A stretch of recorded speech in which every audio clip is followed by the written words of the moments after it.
have done, you've stolen a vaccine from somebody that needs it more than you. And now you're not going to get your second one. Fake grannies exposed. The new body camera video tonight of the Florida women under 65 who posed as grandmas to try to get the vaccine. Authorities saying they had bonnets, gloves, and glasses. Dose delay. The winter storm's snarling vaccine rollout impacting all 50 states, holding up millions of doses. Tonight, the race to catch up and a new development that could speed up distribution of one vaccine. Water worry as millions of Texans line up for water tonight, still unable to drink from their tap. The blame game begins. Could this energy crisis have been prevented? Speaking up after a wave of hateful attacks against Asians and Asian Americans. It is something in the psyche of this country where somehow it's okay to abuse, physically or verbally abuse Asian Americans. Our in-depth report on the disturbing developments and how activists say we should move forward. It's been a frigid week, but that does not mean our planet isn't warming. If you hear me say anything right now, please hear this. You'll want to hear what Chief Meteorologist Ginger Z has to say about extreme cold and climate change. And the red planet like we've never seen it before. The stunning high-definition images coming in from Mars tonight. Good evening. I'm Ariel Reshef in for Lindsay Davis. Thanks for streaming with us. Warmer weather is on the horizon in Texas tonight, and with it, hope for brighter days ahead after an incredibly trying week. Millions of Texans lost power for days, residents left to fend for themselves in frozen homes, many without clear access to food or water. Thankfully, the power is back on for nearly everyone, but 14 million Texans cannot drink from the tap at home tonight, fueling an unprecedented effort to distribute water. Millions of bottles handed out today as serious questions remain about whether the entire energy crisis could have been avoided. And the extreme cold and winter storms that dumped snow and ice across the country this week having a major impact on the race to vaccinate. Tonight, all 50 states are affected. More than 2,000 vaccine sites are still without power, and millions of doses have been delayed due to weather. But there is news tonight that could speed up overall distribution of the Pfizer vaccine. The president visiting the company's plant in Michigan today. Our senior White House correspondent Mary Bruce leads us off. President Biden today getting a first-hand look at Pfizer's assembly line outside Kalamazoo, Michigan. There's 351,000 doses just for this one tower. So, that's amazing. As Pfizer now says it will soon be able to produce batches of the vaccine in half the time, from 110 days down to 60. And Pfizer says the vaccine, which had to be stored at 94 degrees below zero, can now be stored in regular medical freezers once it arrives at vaccination sites. For Americans desperate to get back to some sense of normal, Biden is trying to offer optimism, but also a dose of reality. I believe we'll be approaching normalcy by the end of this year, and God willing, this Christmas will be different than last. But I can't make that commitment to you. The president still promising 600 million doses by the end of July, enough for all Americans. But he acknowledged not everyone will have received the shot by then, and he's urging Americans to get it. If there's one message to cut through to everyone in this country, it's this: the vaccines are safe. Take the vaccine when it's your turn and available. That's how to beat this pandemic. But the rollout has been slowed down by this week's storms. The backlog now roughly 6 million doses, impacting all 50 states. Authorities promising to catch up quickly. We anticipate that all the backlog doses will be delivered within the next week, with most being delivered within the next several days. The weather delays stretching across the country. In Los Angeles, cars turned away at Dodger Stadium, where they're already facing shortages. This is the second time in less than 7 days, and no shot for my friend. In North Carolina, 91-year-old Lily Pena, unable to get her second dose, is fed up. I'm very frustrated. I'm angry. Mary Bruce joins me now. And Mary, the president saying again enough doses will be available by July, but seeming to recognize that they still have a lot of work to do to get those shots in American arms.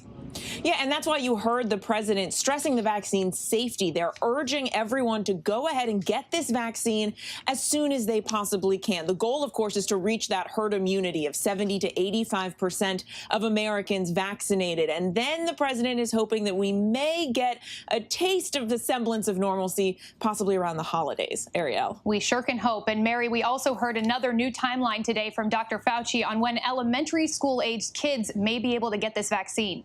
Yeah, they're pushing back this timeline, too. So saying high school students may receive vaccines in the fall, but that elementary age children won't actually likely receive a vaccine until early 2022. That's pushing back their previous timeline by about 4 to 5 months. Now, they didn't really give an explanation for why the timeline is shifting here, those goalposts moving. But Dr. Fauci did stress that the vaccine safety in children is something that they are studying. That's still an ongoing process, but certainly likely not welcome news for parents across the country. A lot of parents watching that closely. Mary Bruce, thank you. Thank you. I'm joined now by Dr. Richard Besser, former acting CDC director, former chief health and medical editor here at ABC News, and now CEO of the Robert Wood Johnson Foundation. Thanks so much for being with us, Dr. Besser. Thanks, Ariel. Nice to be here. The Biden administration has faced some criticism this week for confusion on the timeline of when every American can get the vaccine. Let's just take a step back, though, if you would, with me. How would you say that we're doing as a country on the vaccine distribution right now? And are doses getting out quickly enough, especially given these new variants that are emerging? Well, I would say we are moving in the right direction. The idea that we have 2 vaccines that are approved for use this soon into a new pandemic, I think is absolutely miraculous. There have been a lot of bumps along the way in terms of getting vaccines out, but things that give me hope.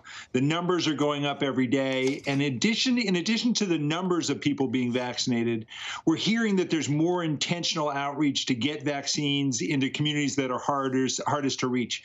So rural communities where people work during the day who may not be able to come to these mass vaccine clinics, a recognition that communities of color that have been hit so hard need to be addressed with vaccination distribution programs. Certainly an important element. And one bit of potential good news today with Pfizer submitting new data to the FDA showing their vaccine can be stored in a normal freezer for up to 2 weeks instead of requiring those specialized ultra-low temperature freezers. How much of a difference will this make in getting those doses into the arms of Americans? Yeah, I mean, we'll have to wait for FDA to review that. But if they go along with the company and they support the data that shows it doesn't need that ultra cold temperatures, I think that's going to be huge. This is a vaccine that required cold temperatures that no other vaccine ever had required. So in terms of being able to get vaccines out to community clinics, to doctors' offices, to pharmacies that don't have ultra cold temperatures, that's going to be terrific. In terms of use globally, in places where there's no way to maintain those ultra cold temperatures, it could have benefit there as well. So I'm very excited about this development. We've also seen some good news in recent weeks with declining cases, hospitalizations, and deaths. But at the same time, we're seeing some states that are moving to loosen some of the restrictions on businesses, some even lifting the mask mandates. Are you concerned that if we let our guard down, we could potentially see another surge in cases? I am concerned, especially with the variants that we're seeing being identified here in the U.S. and in other parts of the world. What we saw in Europe was, after a big decline, the emergence of what has been referred to as the UK variant led to a major dramatic increase, and that could happen here.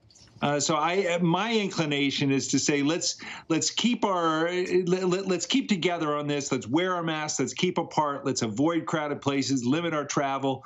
Wait our turn to be vaccinated. And then when the numbers truly decline to very low levels, then you start to reopen. But if you do that before you truly have this under control, this virus could bounce back very easily.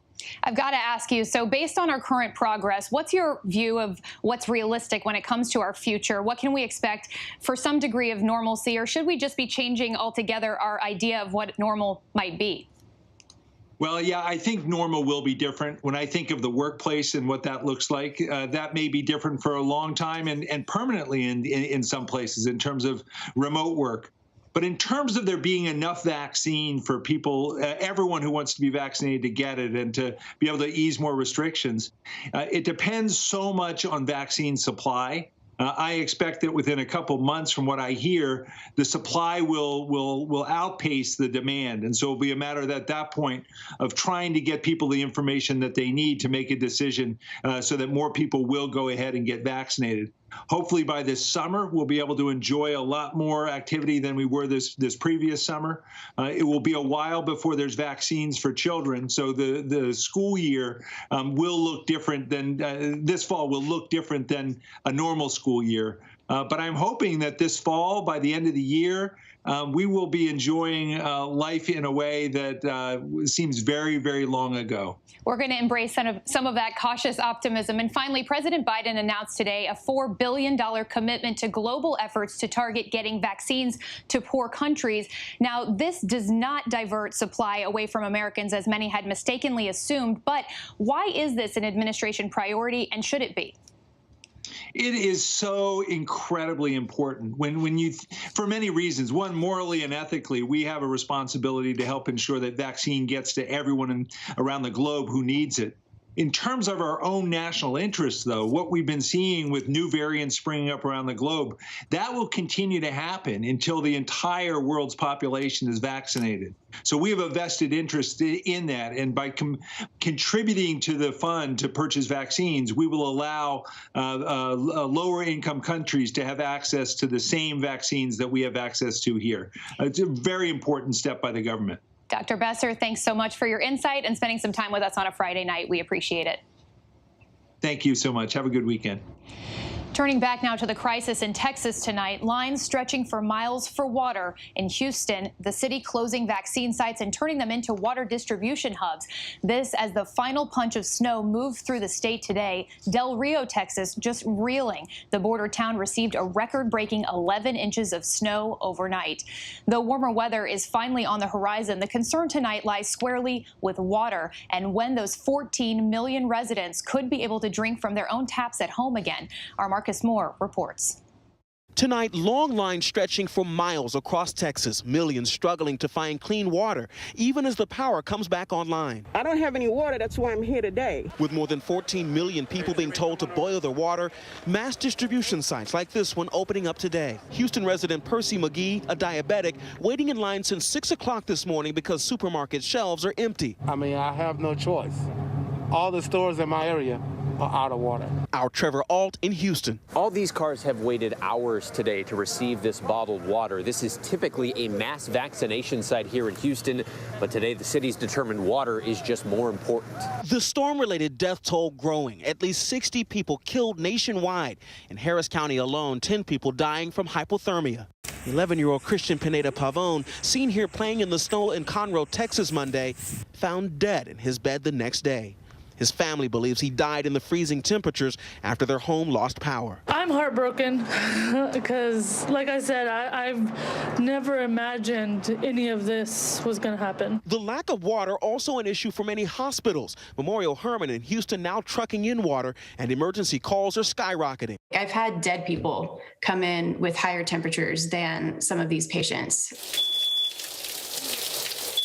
With the power finally coming back and warmer temperatures in the forecast, residents returning home to utter devastation. We met Carlos Alonso trying to save whatever he could from his flooded garage. You couldn't sleep because you were just thinking about your memories just being frozen in water. Tonight, ERCOT, the agency that manages 90% of the state's power grid, under fire. They said 5 days before the winter storm hit, ERCOT assured that, quote, "We are ready for the cold temperatures coming our way." I have ordered the state legislature to investigate. But this is hardly the first time there have been questions.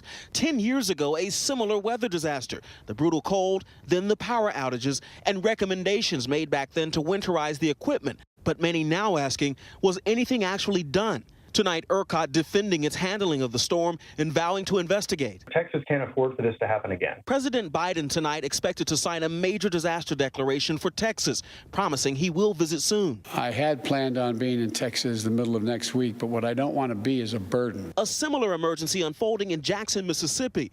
An ice storm crippling the city's power and water systems. The mayor opening several water distribution sites, but many residents have no way to get there. He did not address the people who cannot get there. The people are disabled and elderly who have no kind of support system, who have no way of transportation to get to these sites. Resign Ted Cruz! Back in Texas tonight, protesters calling for Senator Ted Cruz to resign after flying his family to Mexico in the middle of the crisis. For him to fly to Mexico to get his family warm shows exactly how out of touch he is. Text messages allegedly sent by Cruz's wife Heidi revealing the family invited friends to join them in Cancun and stay at the Ritz-Carlton because their house was, quote, freezing. After growing outrage and images of Cruz on the plane going viral, the senator now saying he regrets the decision. I started having second thoughts really as I sat down on the plane. Marcus Moore joins us from Dallas now. And Marcus, now that people are finally getting their power back, we cannot underestimate the daunting days ahead for so many as they face these repairs in their homes. Yeah, Ariel, that's exactly true and correct. I mean, each new day brings out another part of this disaster. People having to rebuild their homes in many ways from the inside out. And the early estimates we have seen suggest that this could become one of the costliest disasters in this state's history, far surpassing Hurricane Harvey, which, as we all know, was so devastating for this state, Ariel. Definitely thinking of everyone in Texas tonight. Marcus, thank you. And let's get straight to senior meteorologist Rob Marciano. And Rob, the forecasts have just been dire for the last week, but you finally have a little good news tonight. Yeah, amen to that is what this train is saying to you. It feels like we're not going to get out of this cold snap, or the snowstorm for that matter, but we are at the tail end of it. So there is hope on the horizon, both for the icy east, northeast as this storm departs, and of course the storm and frozen deep south. So let's show you some of the numbers that we expect tonight and tomorrow morning for low temperatures, not including the wind chill. So this is what's going to feel like in the shade and in some people's houses. 27 in Houston, 23 in San Antonio, well below freezing in the capital of Austin as well, 23 in Dallas. Shreveport, 18. Jackson, Mississippi's been without power as well. Little Rock and much of Arkansas just got crushed with snow. They'll be in the teens tomorrow morning. So another potentially a deadly night of cold, but we pop above the freezing mark tomorrow afternoon, and then well above freezing in Texas on Sunday. Might see 70s in Brownsville, but Dallas 50s, 60s, near 70 in Houston. Jackson will be in the 50s. And then look at the warm-up expand into places like Tennessee that has seen a fair amount of snow and ice. The Virginias, the Carolinas, snow and ice. Temps in the 40s, 50s. And here in the Northeast, New York will be up and over the 40-degree mark Monday, Tuesday, maybe touch 50 degrees on Wednesday, which will help at least melt some of this snow. Ariel? Some much welcome good news tonight. Rob, thank you. The Department of Justice has unsealed charges and released additional names of those it says were involved in the domestic terror attack on our nation's capital last month. The rioters hailing from states like Florida to Ohio. This as the Capitol Hill police face their own investigation. ABC congressional correspondent Rachel Scott brings us the latest on the investigation into the insurrection. Tonight, in the wake of the deadly Capitol siege, 35 Capitol police officers are under investigation, 6 suspended with pay. The department not only looking into the actions of the rioters that day, but the roles that some of their own officers may have played as the violence unfolded. It was images like these that sparked outrage. This rioter seen taking a selfie with an officer moments after storming the Capitol. And tonight, ABC News learning a growing number of those charged in the riot have now resorted to a new defense, blaming police for letting them enter. Like Christopher Grider, the man seen draped in a yellow flag. His attorney claims he just went through an open door. He allegedly was caught on camera trying to break into the House Speaker's lobby. And the Justice Department today announcing that 6 more people affiliated with the far-right Oath Keepers militia-style group seen here in this video have been charged with conspiracy. Videos that day also showed officers outnumbered and overwhelmed, fighting to protect the Capitol and the lawmakers inside. The Capitol Police Union releasing a statement, calling the investigation sickening. They claim the department is trying to divert the attention away from their significant leadership failures. Rachel Scott joins us now. And Rachel, what's the department's reaction to rioters blaming Capitol Hill police for their actions?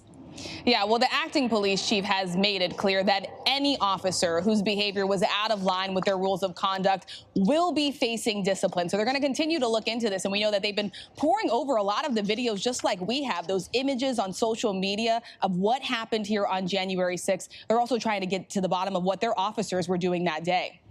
And Congress said that they planned on holding hearings to get to the bottom of this insurrection. Any update on that timeline?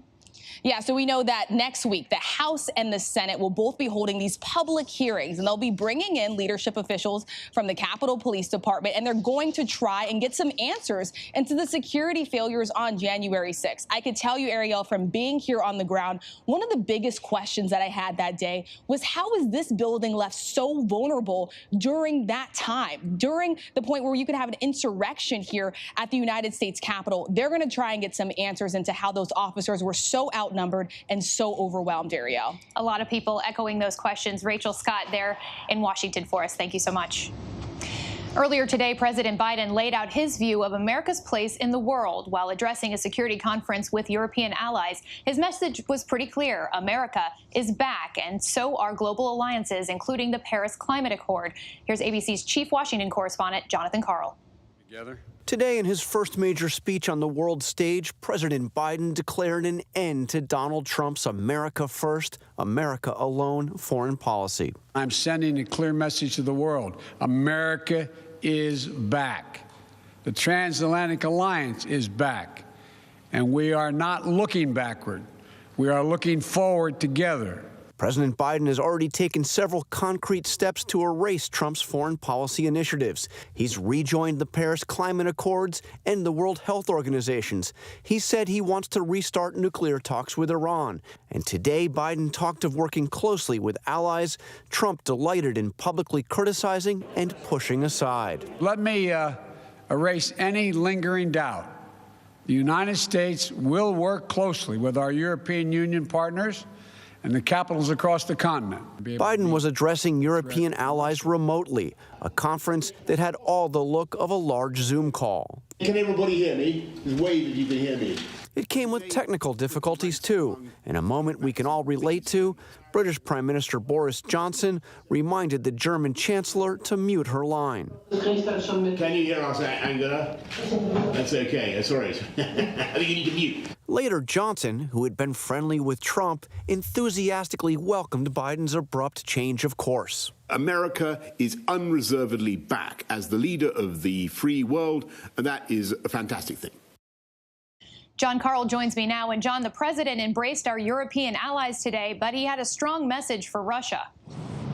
He sure did, and that was another stark contrast with what we heard from Donald Trump. He criticized Vladimir Putin specifically for undermining, he said, undermining our democracies, and he called for a united front from the United States and our European allies against Russian aggression. Again, a big change from the tone that we heard under Donald Trump. It certainly is, and we saw the administration today touting the U.S. rejoining the Paris Climate Accord that former President Trump had withdrawn from, but reviving the Iran nuclear deal looks like it may be a bigger challenge.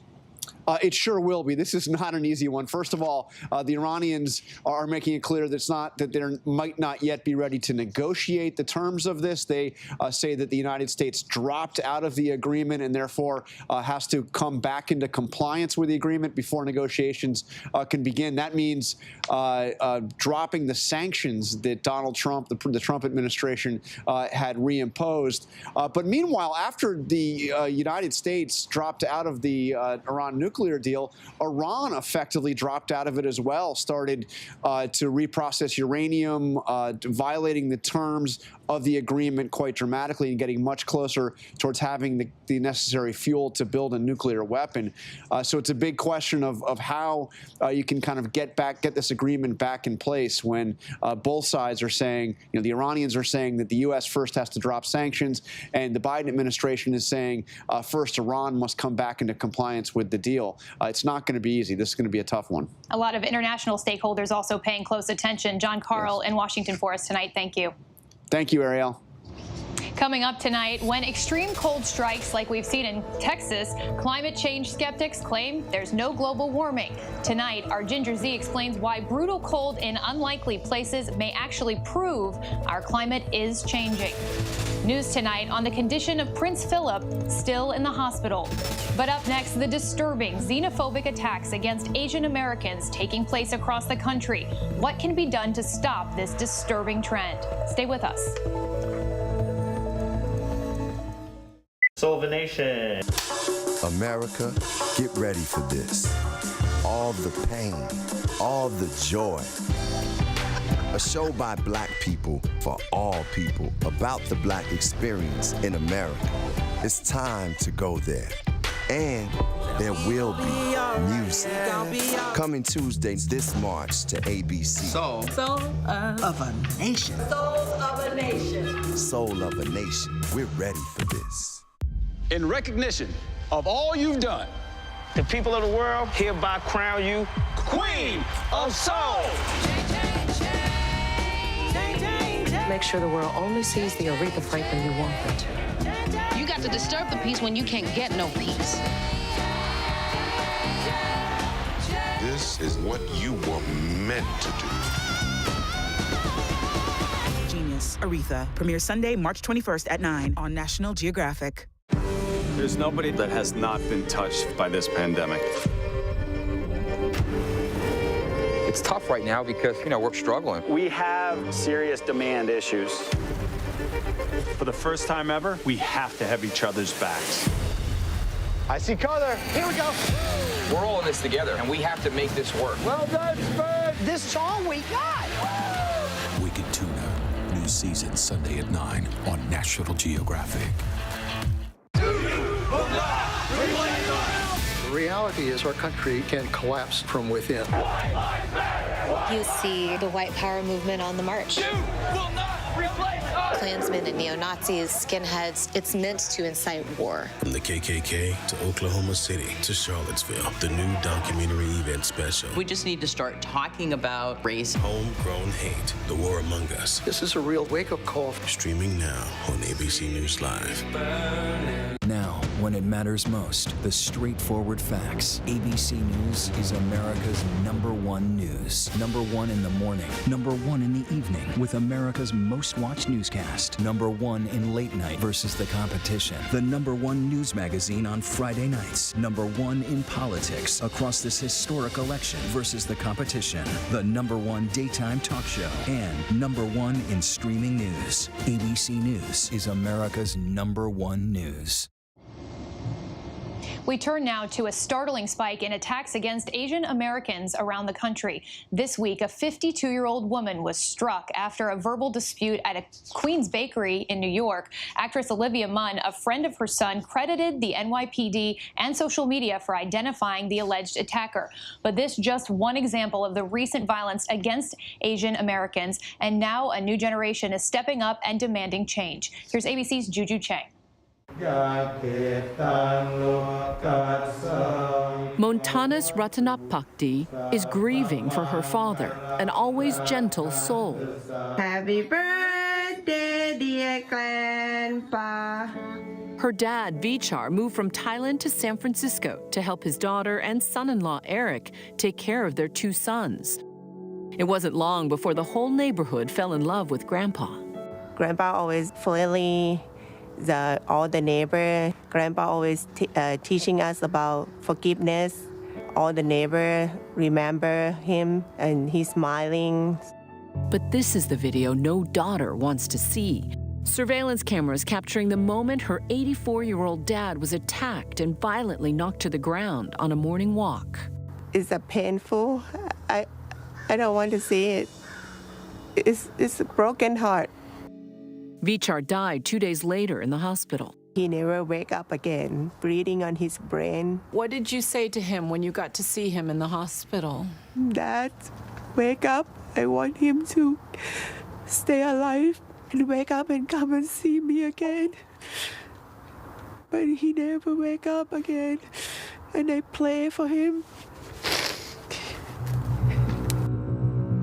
The Thai immigrant's death, one of a slew of assaults against elderly Asian Americans in Northern California, drawing the spotlight after celebrities like Daniel Wu and Daniel Dae Kim brought star power and a $25,000 reward. It was a very visceral response. I got very angry because I thought, this is now a year of these kinds of things going on.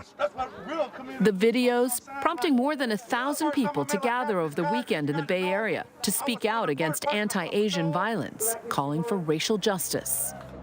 Police arrested a 19-year-old suspect who pled not guilty to murder and elderly abuse. His lawyer saying his client had no knowledge of Mr. Ratanapakdit's race, since his face was fully covered with a mask and hat, and insists the attack wasn't racially motivated and instead had to do with a break in the mental health of a teenager. Even though no hate crime charges were filed, some in the community blame the tension between Black people and Asian Americans.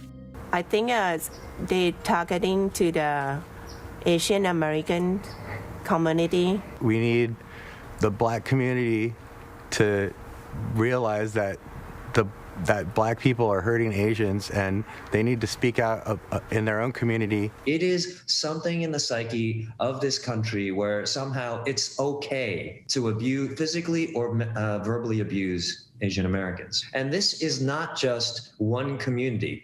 It is every community. We have the tech CEO in the Silicon Valley who verbally abused an Asian family in a restaurant for no apparent reason. And then we have Torrance Karen. Go back to whatever Asian country you belong in. Thank you for coming through. Community leader Dr. Connie Won says it's clear Asians are being scapegoated and blamed for the pandemic. When the previous administration said things publicly, like the Wuhan virus, the China flu, the China virus, the plague from China, we have to be accurate. Unapologetically, he helped to stoke the fires of anti-Asian violence against our communities. Stop AAPI Hate began collecting more than 2,800 reports nationwide of anti-Asian hate between March and December. The NYPD reporting a nearly 2,000% increase in Asian American hate crimes last year. But Dr. Won says these accounts are merely the tip of the iceberg. Our communities are not reporting these incidences. We don't want to cause more trouble, more attention to our communities. In this moment, with calls for racial justice echoing, a broader conversation is taking shape. Historically, there have been tensions between the African American and Asian American communities, but George Floyd galvanized the two communities in a way that I'd never seen before. I'd never seen more Asian Americans standing up in support of Black Lives Matter, myself included. Historically, Black and Asian Americans have come into conflict in big cities, perhaps most dramatically during the unrest in Los Angeles following the Rodney King verdict. A riot sparked by what was felt to be an unjust verdict for a Black man also became an economic war against Koreans. In what ways have Blacks been pitted against Asians? White America tends to privilege Asians and Asian Americans in ways that they do not our Black and Latinx community members. So it is about the model minority myth, which is that our communities are excelling. The crazy rich Asians, the bling empire. More diamonds in her? Treasure. Those are not the real life depictions of what our communities really look like. Just landed in San Francisco and I'm gonna hit the ground running. Will Lex Ham is part of the generation helping to move that momentum forward. We're sick and tired of being invisible and ignored in our country. The pain of the Asian community has been muted for decades. The actor flew from his home in New York to the Bay Area to spend the weekend in San Francisco's historic Chinatown, handing out self-defense whistles and passing out pamphlets in Chinese, informing people how to report hate crimes in their communities. Anti-Asian hate and violence is not new. The actors' turn towards activism began with demands for more Asian American representation. As the coronavirus was spread. Ham also met with local leaders on the ground. You don't fight racism with racism. Yes. You fight racism with solidarity. Then quickly realized he has a lot to learn. This is the Oakland anti-Asian racism and violence rally. And we're joined by our Black brothers and sisters. Now, this is a call to action to everybody else who believes. Asian American history is American history that needs to be taught.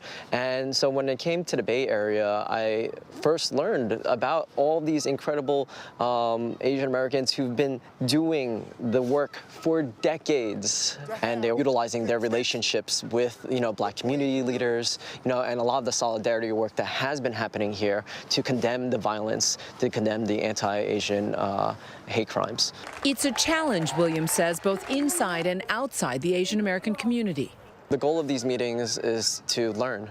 I'm ignorant to much of the solidarity work that has been happening, so I want to learn about it so then I can share it. These are very intricate and complex issues that need to be explored and learned. Activists are also looking towards lawmakers, like New York Congresswoman Grace Meng. Last year, she introduced a House resolution condemning hate speech. She spoke about her fears as an Asian American and a mom. I know you have children. I'm a mom too. What do you say to them? I said, look, this is what's going on. There are people in this country who will take a look at you and without knowing anything about you, may call you something that is derogatory, may even try to cause harm to you. It strikes me that this is the Asian equivalent of the talk that African American parents often have to have with their children. I've had, very sort of superficial talks about, understanding people's different racial background. It was really one of the first time that I, as a mom of two young boys, started to be scared for their life and what might happen to them in public. That fear is something Montanus and Eric say their young sons, who already lost their grandfather so tragically, have had to deal with firsthand. I've been outside with the kid, and then I've been attacked verbally. They're yelling, and then you are sick, you are wireless Asian. How did your kids react to that? We know it's violence. We just walk away. But that pain pales in comparison to her father's murder. We want him to be the spark that starts the healing and the recognition of what's going on. I miss him a lot every day. He's a caring person. We can't believe this happened.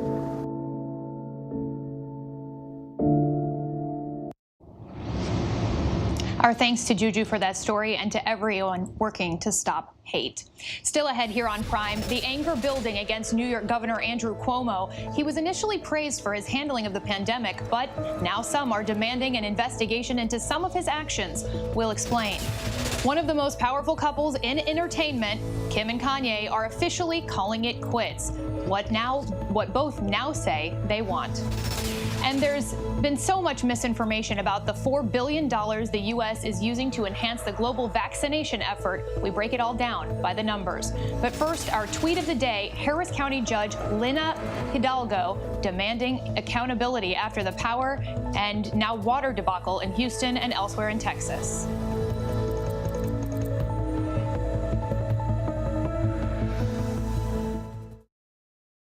I know what happened, and I'm not guilty. Why the fascination with criminal trials? Figure out what's really out there. She revealed she had murdered his family. I know in my heart they did this. It's the time of suspicion. The ending's really tough. You don't know whether truth is going to be difficult to find unless you try to find it.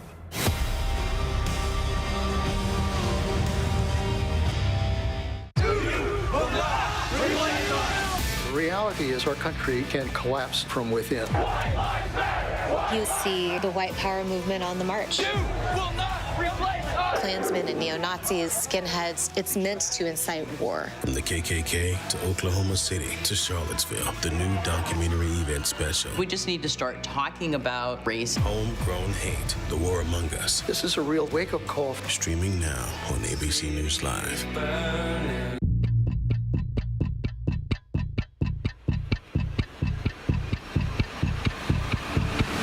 24 hours, assault on the Capitol. The ABC News original, exclusively on Hulu. Now streaming. Vaccination.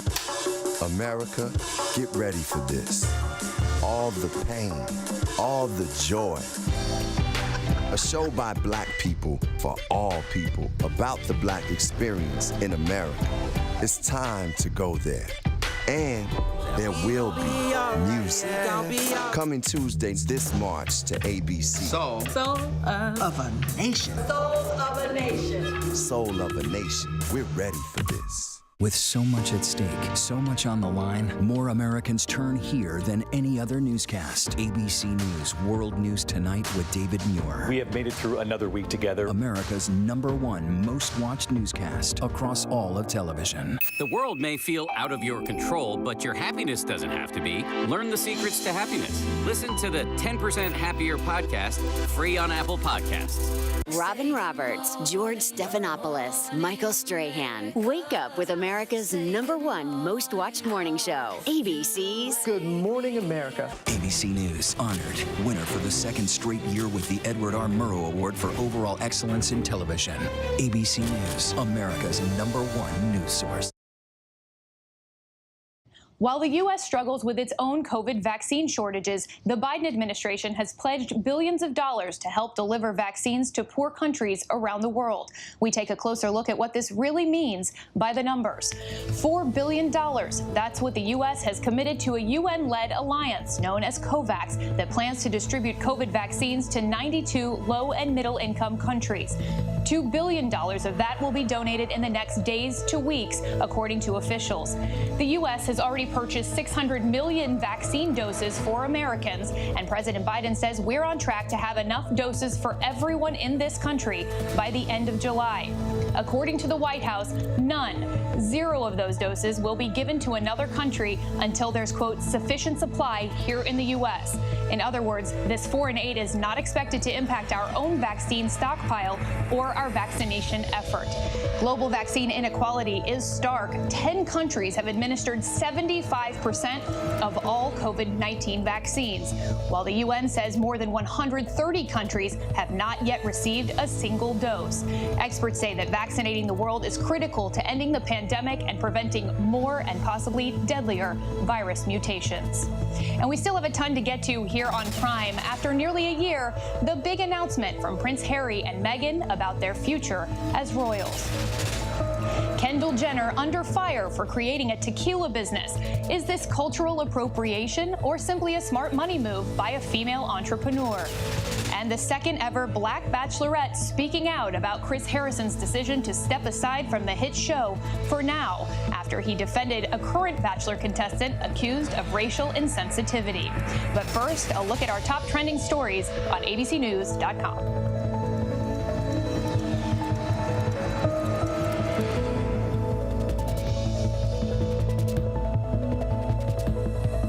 Now, when it matters most, the straightforward facts. ABC News is America's #1 news. #1 in the morning, #1 in the evening, with America's most watched newscast. #1 in late night versus the competition. The #1 news magazine on Friday nights. #1 in politics across this historic election versus the competition. The #1 daytime talk show. And #1 in streaming news. ABC News is America's #1 news. Vaccination. America, get ready for this. All the pain, all the joy. A show by Black people for all people about the Black experience in America. It's time to go there. And there will be music. Coming Tuesdays this March to ABC. Soul of a nation. Soul of a nation. Soul of a nation. We're ready for this.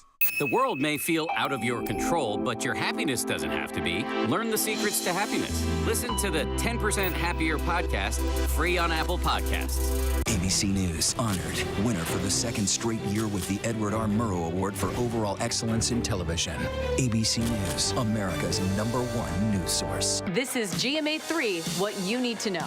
GMA3. A third hour of Good Morning America in the afternoon. It's all about you. Lunchtime on ABC. The reality is our country can collapse from within. You see the white power movement on the march. You will not replace us! Klansmen and neo-Nazis, skinheads, it's meant to incite war. From the KKK to Oklahoma City to Charlottesville, the new documentary event special. We just need to start talking about race. Homegrown Hate, The War Among Us. This is a real wake-up call. Streaming now on ABC News Live. Friday nights, 9/8 Central. True crime, cinematic, real-life drama, stunning, the unthinkable. Follow the clues. The Hunt. True crime. 2020. Friday nights, 9/8 Central on ABC.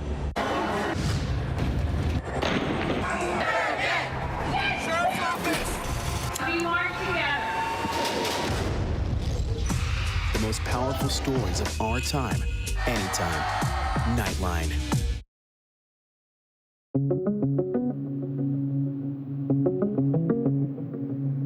President Biden in Michigan to tour a Pfizer COVID-19 vaccine production facility. In Washington, his team facing vaccine distribution logistics snarled by massive winter storms. We will make up for it in the coming week. Meanwhile, there are growing calls for a full investigation into New York Governor Andrew Cuomo's handling of nursing homes during the height of the pandemic. Congresswoman Alexandria Ocasio-Cortez, the latest to question the governor.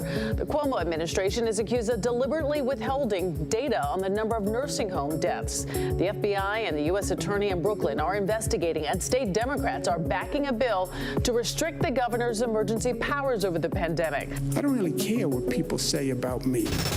A source confirms to ABC News Prince Philip will probably stay in the hospital into next week. The 99-year-old Duke of Edinburgh admitted for observation earlier in the week. Meanwhile, Prince Harry and Meghan are officially done with royal life. They confirmed they won't be returning to their roles within the family. The decision coming nearly a year after the couple first stepped back from royal duties. Harry will give up his honorary military titles, but the couple will keep their titles of Duke and Duchess, and Harry is still 6th in line to the British throne. The United Nations wants the United Arab Emirates to provide proof that a princess held against her will for almost 3 years is still alive. The UN Human Rights Office got involved after the BBC released excerpts from video diaries the princess said were recorded in a locked bathroom inside a villa in Dubai where she says she was being held. The 35-year-old princess is the daughter of the ruler of Dubai, who also serves as the prime minister and vice president of the United Arab Emirates. Friends of the princess says they are concerned for her safety after she stopped responding to texts 6 months ago. It's no longer a rumor. After 6.5 years of marriage, ABC News has confirmed Kim Kardashian West and Kanye West are getting divorced. Kim filed for divorce today in Los Angeles County. TMZ reports the couple does have a prenup. Last year, Kanye attempted a run for president with a controversial and emotional rally. He then raised eyebrows with a series of tweets aimed at the Kardashian family. The couple has 4 young children. They've been married since 2014. Meanwhile, criticism over Kim's half-sister Kendall Jenner and her new business venture. Taking heat after announcing her new tequila line that she says took years to develop. Critics on social media now calling out the 25-year-old, claiming that she is appropriating Mexican culture. One Twitter user writing, "The idea of white celebrities taking from local Mexican artisans and profiting off our traditions and agricultural business, quote, rubs me the wrong way." But some defending Jenner, pointing to other celebrities like George Clooney, Justin Timberlake, The Rock. Even Rita Ora and Bethany Frankel have all introduced their own tequila-based lines, seemingly without similar backlash. It is not just about this moment, it's about the whole enterprise. Another bachelorette speaking out about longtime Bachelor host Chris Harrison. His words affected a lot of people, myself included. Tayshia Adams, the franchise's second ever Black Bachelorette, speaking on the podcast Clickbait with Bachelor Nation, talking about Harrison's decision to step aside from the show for, quote, a period of time. I think that by him taking ownership and just not just saying issue an apology and then just going back to work the next day like nothing happened, speaks volumes on his behalf. Harrison's apology coming after criticism for defending one of this season's frontrunners, Rachel Kirkconnell. Kirkconnell is at the center of a controversy after pictures of her attending a plantation-themed college party 3 years ago surfaced. Also coming to light, she's shared QAnon conspiracy theories and liked a photo with the Confederate flag. Harrison defended her actions to Rachel Lindsay, the first ever Black Bachelorette. It's not a good look. No, it's not a good. Well, Rachel, is it a good look in 2018 or is it not a good look in 2021? It's because not there's a a big good difference. look ever. After backlash from that interview, Harrison issued an apology, something Tayshia says meant a lot to her. It's been extremely cold the last few weeks across the country, but that does not mean our climate isn't changing and warming overall. In this week's It's Not Too Late, our Ginger Z looks at why extreme cold, like millions have experienced in Texas, is also a symptom of climate change.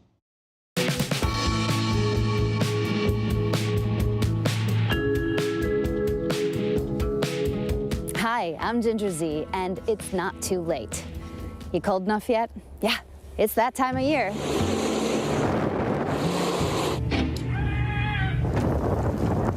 The time of year when you can literally freeze your pants off, like they did in Fargo, North Dakota. Or the time of year that you do the old boiling water into the air and then it turns into ice. Instant phase change. This one was actually new to me. When you take ramen, you freeze it, and it kind of makes art. Seriously though, one town in North Dakota fell to 51 below. That was an all-time record for them. We saw snow on the beach in Galveston. Houston had their coldest air in more than 3 decades, their first wind chill warning ever. This is a very bad situation, a 1-2 punch here with this second ice storm. But whenever we have a cold snap like this, even though this is barely a snap, it's actually been pretty long, I will inevitably, and I can totally forecast this with 100% accuracy, get comments like this. Where's your global warming now? Global warming, LOL. Whatever happened to global warming? So much for global warming.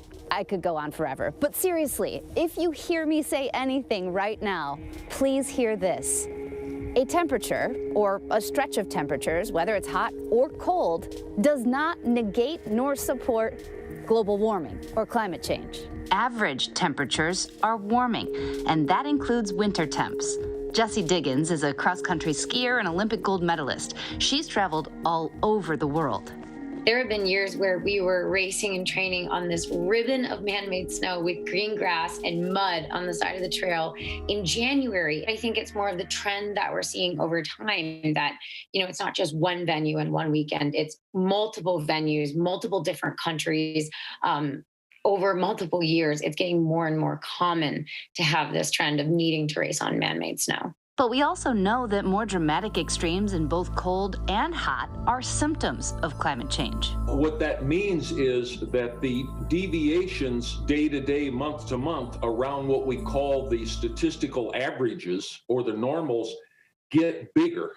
So when we have an excursion of warmth, it's more magnified. When we sometimes have an excursion of cold, it can be more amplified. More amplified and less inclined to move. Extreme weather events can get blocked, staying in one place longer. And some research suggests that goes back to warming in the Arctic. The weather tends to be more sticky because of climate change, where the jet stream depends on the temperature difference between the North Pole and us down here in the mid-latitudes. That difference is weakening because of climate change. So the jet stream is weakening. So whatever weather pattern you get in tends to stick around a little bit longer, and that can lead to more extreme events. And that, as we saw this week with the dangerous cold and blackouts in more than a dozen states from Iowa to Texas, can have serious consequences. Some Republicans were blaming renewable energy, but the Texas governor and ERCOT say that all types of energy were struggling to deal with the cold. That included frozen natural gas wells and equipment and other kinds of power plants. The combination, which generates the majority of Texas's power. See, most of Texas is on its own grid instead of the system that is shared by other states, which makes it harder for them to access backup energy. Texas has an islanded grid, and there's very few connections to other parts of the country. If we had better connections, there might be some parts of the country right now that have plenty of excess power that we could really use right now. But building transmission is hard. But it might be something for reliability's sakes that we need to take a harder look at. But Texas isn't the only state having issues. Our whole country needs to take a closer look at how prepared we are for historic events like this. The experience in Texas is showing is that we have to think carefully about the unexpected, about the sort of rarer events that maybe aren't in the front of our minds, but when they do occur, have the potential to have very severe outcomes and very dangerous outcomes. So while this week in Mississippi or Texas is just one example, it does remind us we have to prepare for extremes. I mean, the Earth still goes around the sun. It's still tilted on its axis. We're going to have seasons. So they're more noteworthy now than maybe they were 50 years ago. Carl, Mark, and many other experts say we shouldn't ignore it. The negative consequence, quite frankly, is piling up. Each year, well, you know this as well as anybody, each year the number of billion-dollar disasters that we log in this country. We've got to keep climate change and its implications in our worry box. Everybody has their own worry box, and we got to keep it there because we got to keep having conversation about it, and we got to keep moving forward. We can't. The worst thing we could do is neglect it. So next time you see a big prolonged outbreak of polar air, you'll know that too can be related to a changing climate. I'm Ginger Z, and it's not too late. Our thanks to Ginger. And when we come back, Mars like we've never seen it before.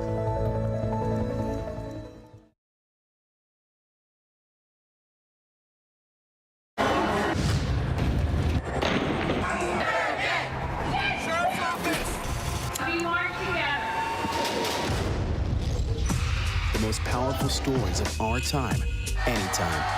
Nightline. Miscellaneous. America, get ready for this. All the pain, all the joy. A show by Black people for all people about the Black experience in America. It's time to go there. And there will be music. Coming Tuesdays this March to ABC. Soul of a Nation. Soul of a Nation. Soul of a Nation. We're ready for this. Friday nights, 9/8 Central. True crime, cinematic, real-life drama, stunning, the unthinkable. Follow the clues. The Hunt. True crime. 2020. Friday nights, 9/8 Central on ABC. Admit it. These days, what you need to know seems to change just about every day. What is it that you really want to know, need to know? To help you not just get through your day, but to make the most of it. Feel smarter. Feel better. Feel happier. Well, how about a third hour of Good Morning America in the afternoon? GMA 3, what you need to know. Lunchtime at 1 Eastern, 12 Central and Pacific on ABC. It's all about you. I know what happened, and I'm not guilty. Why the fascination with criminal trials? Figure out what's really out there. She revealed she had murdered his family. I know in my heart they did this. It's the time of suspicion. The ending's really tough. You don't know whether truth is going to be difficult to find unless you try to find it.